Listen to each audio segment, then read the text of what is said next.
जंगल में ये सर्दियों की पहली सुबह थी। मिट्ठू, टीनू, मीनू चिड़िया, मैना, उल्लू अपने कुछ साथियों के साथ आसमान में सैर करने निकले थे।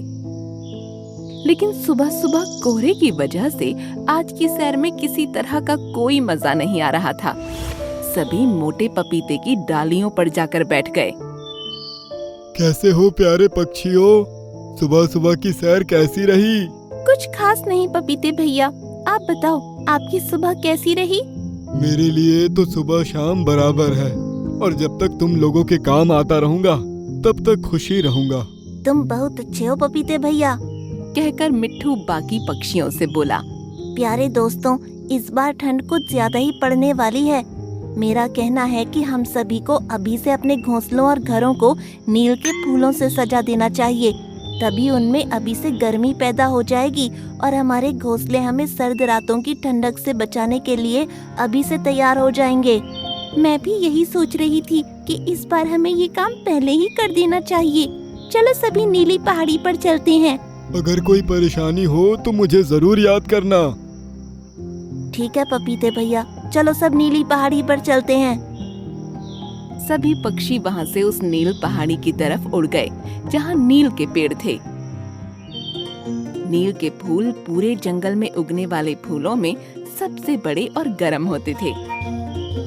सर्दियों में पक्षी इन्हीं फूलों से अपने घर और घोंसलों को सजाकर उनको गर्म रखा करते थे। जब सभी पक्षी पहाड़ी पर पहुँचे तो देखा कई बाज पहले से ही वहाँ जमा हैं। ये सब तुम बारातियों की तरह यहाँ किस लिए आए हो? बस भैया, हम अपने घोंसलों को गर्म रखने के लिए यहाँ नील के फूल लेने आए हैं। तुम लोग ये फूल यहाँ से नहीं ले जा सकते। ये देखो, हमने पहले से ही कितने सारे घर बना लिए हैं। अब इन सभी घरों को गर्म रखने के लिए हमें ज्यादा फूलों की जरूरत पड़ेगी।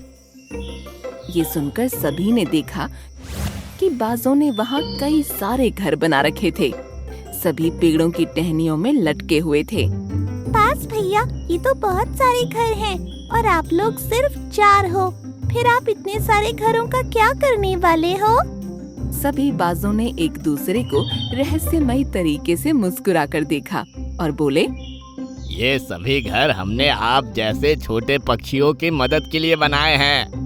आप सभी बेफिक्र होकर यहाँ रहने के लिए आ जाओ और पूरी सर्दियाँ आराम से यहीं रहना। सुनकर सभी पक्षी खुश हो गए और वापस से अपने जंगल आकर मोटे पपीते के पास पहुँचे। अपने जंगल को छोड़कर वहाँ बाजों के इलाके में जाकर रहना ठीक नहीं होगा। वो जरूर कोई चाल चल रहे हैं। तुम लोगों को उस इलाके में अपने खाने का इंतजाम करने में भी बहुत मुश्किल होगी। तुम ठीक कह रहे हो पपीते भैया, लेकिन अब हम इस सर्दी से बचने के लिए आगे क्या कर सकते हैं? इसके लिए मुझे थोड़ी मेहनत करनी पड़ेगी। सुबह 11 बजे से शाम तक जब कड़ी धूप आती है, उससे बचने के लिए मैं पत्तों के अंदर खुद को छुपा लेता हूँ। लेकिन अब तुम लोगों की समस्या को खत्म करने के लिए मुझे उस धूप का सामना करके उससे शक्तियाँ हासिल करनी होगी। मैं आज पूरे दिन धूप में तपूंगा। ऐसा करने से मेरे अंदर सूरज की गर्मी से इतनी शक्ति आ जाएगी कि फिर मैं तुम लोगों की मदद कर सकूंगा। तुम वाकई में बहुत दयालु हो पपीते भैया, लेकिन तुमको इतनी मुसीबत उठाने की जरूरत नहीं है। क्यों नहीं है? तुम लोग मेरे अपने हो। क्या तुम लोग मुझे गैर समझते हो? सुनकर सभी चुप हो गए और फिर पपीता उसी समय पत्तों से निकल आया। 11 बजे के बाद उसके ऊपर धूप पड़ने लगी। उस पूरे दिन मोटा पपीता धूप में सिकता रहा।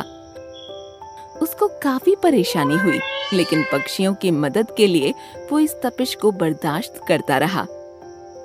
अगले दिन सभी पक्षी उसके पास पहुँचे। पपीते भैया, हमारी वजह से तुमको कितनी परेशानी झेलनी पड़ी। हमें बिल्कुल भी अच्छा नहीं लग रहा। लेकिन मुझे खुशी है कि मैंने सूरज की रोशनी से शक्तियाँ हासिल कर ली है। अब तुम लोग वही करो जो मैं कहता हूँ। ऐसा कहकर पपीते ने अपनी आंखें बंद कर लीं। उसका पेट अपने आप खुल गया और उसके अंदर सभी को काले काले बीज नजर आने लगे। तुम लोग एक एक बीज निकाल लो और इन बीजों को ले जाकर अपने घोंसले में रख दो। अगले दिनों में ये बीज फूटकर कच्चे पपीतों का रूप ले लेंगे।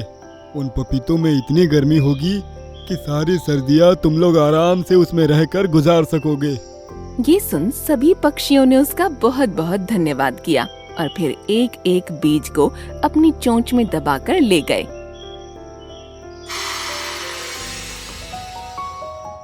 फिर उनको उन्होंने अपने अपने घोंसले में रख दिया। अगले 3 दिनों के अंदर बीज फूटकर बड़ा हो गया और एक कच्चा पपीता बन गया। पक्षियों ने उस पपीते को अपनी चोंच की मदद से छेद कर अंदर बाहर जाने के लिए एक दरवाजा सा बना लिया। अब उनके रहने के लिए एक अच्छा खासा आरामदायक गर्म रहने वाला घर तैयार हो गया। सभी बहुत खुश हुए और मिलकर मोटे पपीते के पास पहुँचे। प्यारे भैया, आपका बहुत बहुत शुक्रिया। आपने खुद परेशानी उठाकर हमारे लिए अच्छे घरों का इंतजाम किया। आपका बहुत बहुत धन्यवाद। सुनकर मोटा पपीता खुश हो गया। दूसरी तरफ चारों बाज मिलकर खूब जश्न मना रहे थे। अब तो मजा आने वाला है। सभी पक्षी मजबूर होकर हमारे बने इन घरों में रहने के लिए आने वाले हैं। उसके बाद हमारे लिए कई दिनों के खाने का इंतजाम हो जाएगा। तभी उनके पास चील पहुंची और बोली, तुम लोगों का प्लान फेल हो चुका है। मोटे पपीते ने उन सब की मदद कर दी है और वो सभी कच्चे पपीतों के बने घर में रह रहे हैं। नहीं, ये तेरा ही आइडिया था ना? नहीं, तेरा था। एकदम बकवास आइडिया था। अब उन चारों में जमकर बहस हुई और मारा पीटी शुरू हो गई। ये ले गुस्सा। ये ले मेरी लात।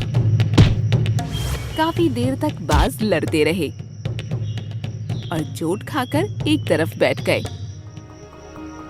दूसरी तरफ जंगल में सभी पक्षी कच्चे पपीतों के बने गर्म घरों में आराम से रहने लगे। आखिरकार एक बार फिर वो जंगल के पक्षियों के काम आ सका। उसको खुद पर गर्व महसूस हो रहा था और वो मुस्कुराते हुए दूर से उन सभी कच्चे पपीतों को देख रहा था, जिनके अंदर सभी पक्षी चैनो सुकून से रह रहे थे।